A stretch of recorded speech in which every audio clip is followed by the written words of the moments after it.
Halo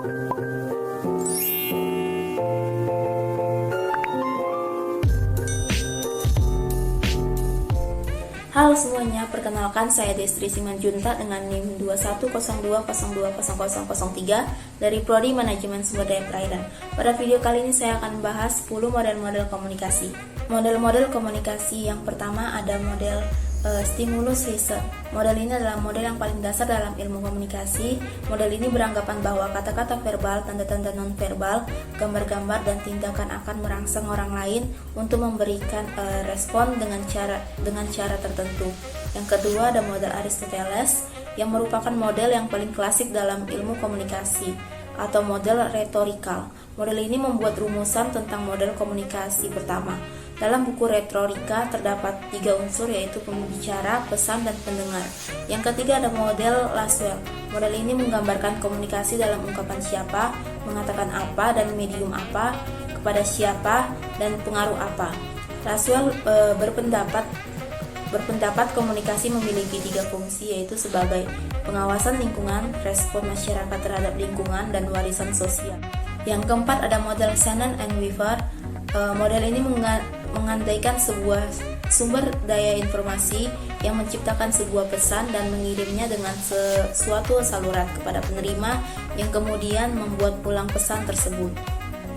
Model ini menganggap bahwa komunikasi adalah fenomena statis dan satu arah. Yang kelima ada model Scrum. Wilbur Scrum membuat serangkai model komunikasi manusia yang sederhana hingga komunikasi dianggap interaksi dua individu.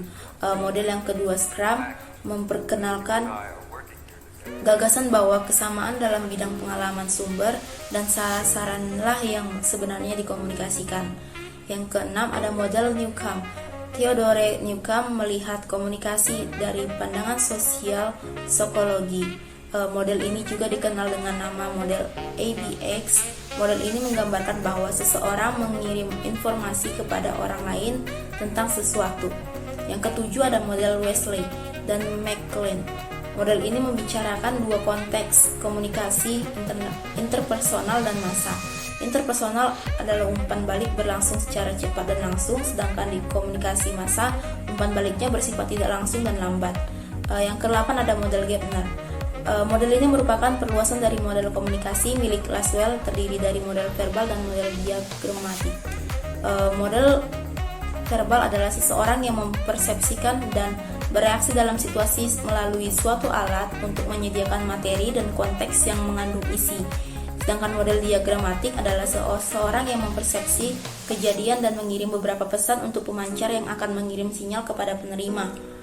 Yang ke-9 ada model Berlow. Model ini hanya memperlihatkan proses komunikasi satu arah dan hanya terdiri dari 4 komponen yaitu sumber, pesan, saluran, dan penerima.